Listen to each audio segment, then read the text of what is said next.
Hello students, online classes में आप सभी का स्वागत है।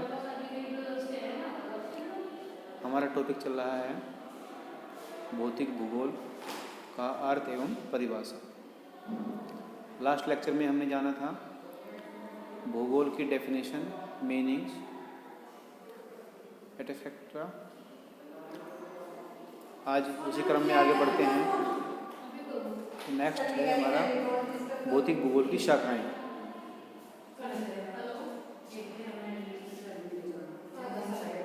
तो 19वीं शताब्दी से पहले भौतिक भूगोल का अपना कोई स्वतंत्र अस्तित्व नहीं था। यह खगोल शास्त्र, मौसम विज्ञान और भूविज्ञान के अंतर्गत बटा हुआ था। अर्थात यह उन विषयों के साथ संयुक्त रूप से पढ़ाया जाता था या उन्हीं के साथ इसका भी अध्ययन किया जाता था। अलग से इसका स्वतंत्र कोई अस्तित्व अपना नहीं था। उत्तर मध्यकाल में भौतिक भूगोल के क्षेत्र में क्रांतिकारी परिवर्तन हुए। 19वीं शताब्दी में जर्मनी, फ्रांस, ब्रिटेन एवं यूएसए में भूगोलवेत्ताओं ने भौतिक भूगोल की शाखाओं पर कार्य किया। कहाँ के आते भूगोलवेत्ता थे वो? सबसे प्रमुख थे जर्मनी के, फ्रांस, ब्रिटेन एवं यूएसए।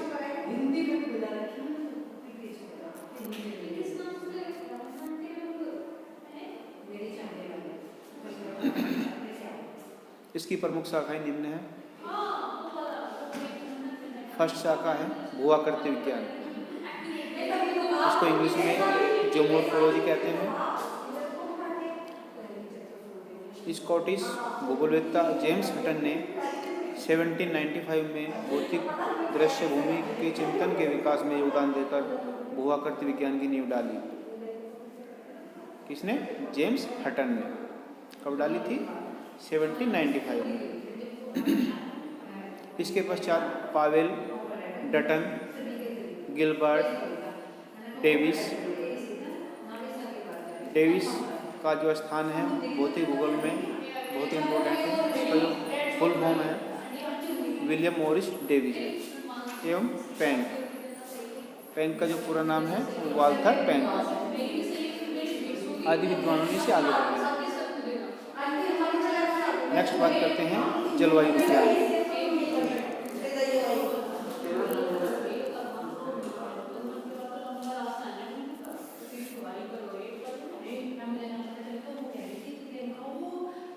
जैसे कि नाम से ही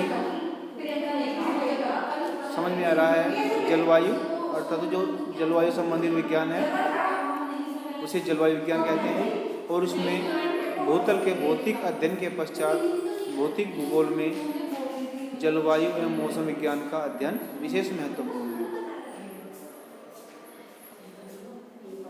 इससे पहले मैंने आपको बताया था फर्स्ट लेक्चर में कि भौतिक भूगोल के बारे में कि भौतिक भूगोल में जो भौतिक वस्तुएं हैं उनसे संबंधित अध्ययन यहाँ पे होता है। भौतिक वस्तु किन्हें कहते हैं? जिन वस्तुओं को हम महसूस कर सकते हैं, देख सकते हैं या टच कर सकते हैं। ठीक है। जलवायु क्या होता है? जलवायु किसी विशेष स्थान की दीर्घकालिक अवधि कितनी, लगभग 30 से 35 वर्षों का जो योग होता है, उसमें जो भौतिक दशाएं होती हैं वहाँ की, उनके सम्मिलित योग को जलवायु कहते हैं। तो इस प्रकार किसी विस्तृत स्थान की विशेष अवधि यानी कि 30 से 35 अवधि की भौतिक दशाओं को जलवायु कहते हैं। जबकि एक शब्द आता है यहाँ पे मौसम। मौसम क्या होता है? मौसम भी जलवायु दशाओं का ही योग होता है, लेकिन वह कुछ समय के लिए ही होता है। वह 1 घंटे का भी हो सकता है मौसम, या 1 दिन का भी हो सकता है।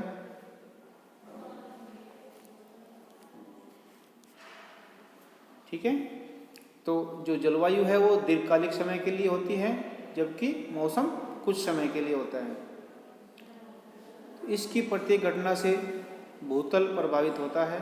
इसके अंतर्गत वायुमंडल का संगठन, सौर ऊर्जा, तापमान, वायु विक्षोभ, पवने, वायु राशियाँ तथा जलवायु प्रदेशों का अध्ययन किया जाता है।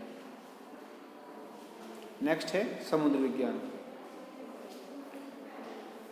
नाम से स्पष्ट हो रहा है कि समुद्र विज्ञान में समुद्र और इससे संबंधित जो अध्ययन यहाँ पे शामिल किया जाता है।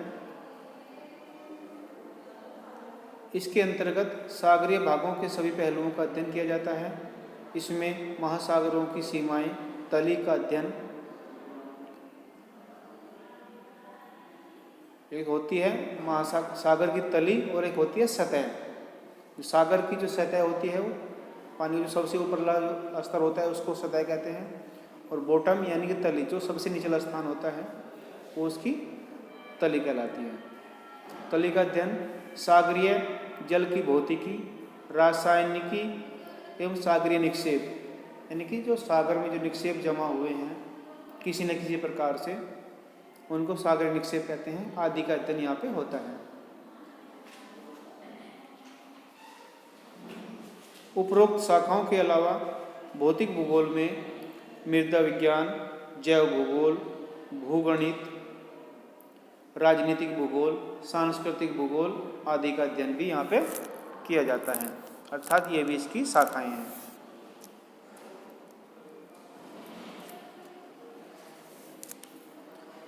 अब नेक्स्ट बात करते हैं भौतिक भूगोल के विषय क्षेत्र की, यानी भौतिक भूगोल का विषय क्षेत्र। जो भौतिक भूगोल में जो परिभाषाएं दी हैं, परिभाषाओं से ही स्पष्ट हो जाता है कि भौतिक भूगोल का विषय क्षेत्र क्या है, इसका उद्देश्य क्या है। ठीक है, तो जो इसका उद्देश्य एवं विषय क्षेत्र भी स्पष्ट हो जाता है किससे, भौतिक भूगोल की परिभाषाओं से। भौतिक भूगोल वस्तुतः भौतिक तत्वों तथा मानव के मध्य संबंधों की व्याख्या करता है। मनुष्य और भौतिक वातावरण के बीच कितना घनिष्ठ संबंध है, यही भौतिक भूगोल की विषय सामग्री है। यानी कि जो मानव है वह पृथ्वी पर रहता है, और पृथ्वी पर रहता है तो वह पृथ्वी पर किसी न किसी प्रकार अंतर संबंधित रहता है। तो जो भी मानव का पृथ्वी के बीच में जो संबंध है वो यहाँ पे अध्ययन किया जाता है। भौतिक वातावरण से हमारा तात्पर्य भूपृष्ठ की रचना,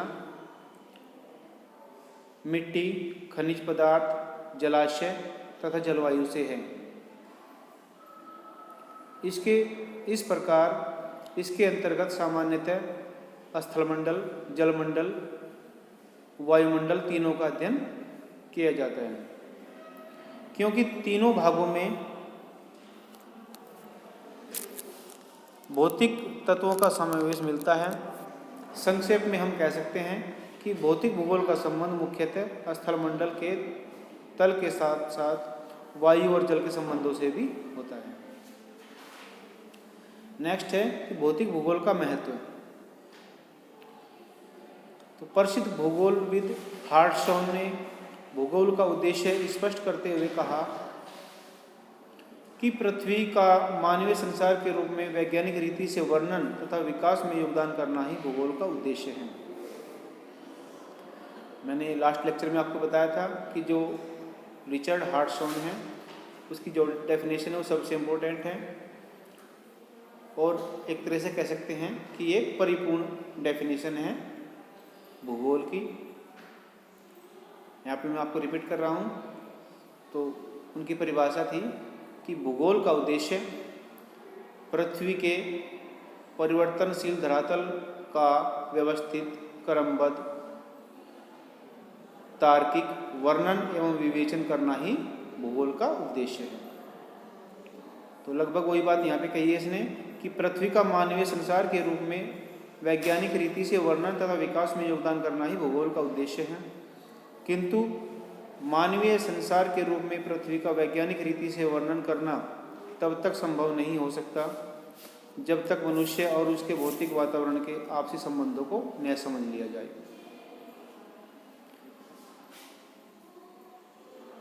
क्योंकि पृथ्वी की भौतिक परिस्थितियां मानव जीवन को प्रभावित करती हैं।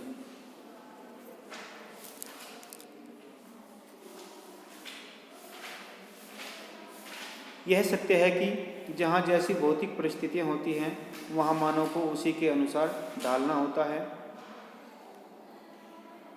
कैसे ढालना होता है? जैसे मान लीजिए हम अपने क्षेत्र की बात करते हैं, हम भारत के उत्तर प्रदेश में रह रहे हैं और यहाँ पे मौसम क्या है चल रहा है? सर्दी का। तो सर्दी के अनुसार हमें खुद को डालना होता है। जैसे कि हम कैसे डाल रहे हैं भाई, उससे बचने के लिए हम खुद को गर्म कपड़ों का प्रयोग कर रहे हैं। जैसे ही गर्मी आ जाती है तो बहुत ही बारीक कपड़े, हल्के कपड़े यूज करते हैं।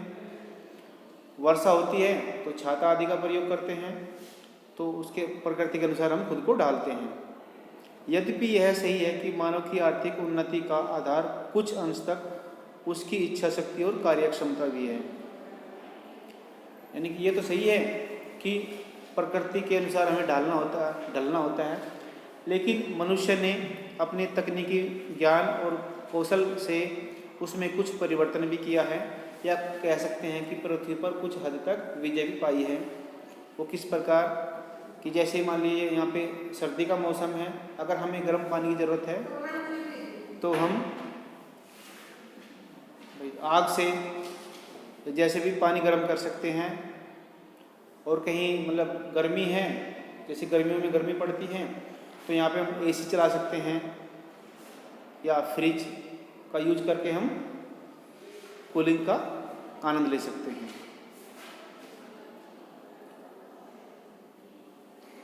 आज मनुष्य पूरी तरह से प्रकृति का दास नहीं है। उसने अपने ज्ञान और कौशल द्वारा कुछ हद तक पृथ्वी पर विजय प्राप्त की है। निष्कर्षतः पृथ्वी के विभिन्न भागों में भौतिक परिस्थितियां कैसी हैं और उनमें कब, क्यों और कैसे परिवर्तन आता है। यानी कि जो पृथ्वी है उसका जो धरातल है वो परिवर्तनशील है। कभी कैसा मौसम होता है यहाँ पे, कभी कहीं जलवायु पाई जाती है, कहीं आज मैदान है तो क्या पता करोड़ों वर्ष पहले वहाँ पे पर्वत रहे हों। जैसे कि जहाँ पे आज हिमालय पर्वत है वहाँ कभी तैतीस सागर था, लेकिन आज वहाँ पे क्या है? हिमालय पर्वत है जो विश्व की सबसे ऊंची चोटी है। तो पृथ्वी का वैज्ञानिक वर्णन करने के लिए सभी बातों का समुचित ज्ञान आवश्यक है, जो कि भौतिक भूगोल के अध्ययन द्वारा प्राप्त किया जा सकता है। ठीक है बच्चों, आज के लिए इतना ही। Thank you.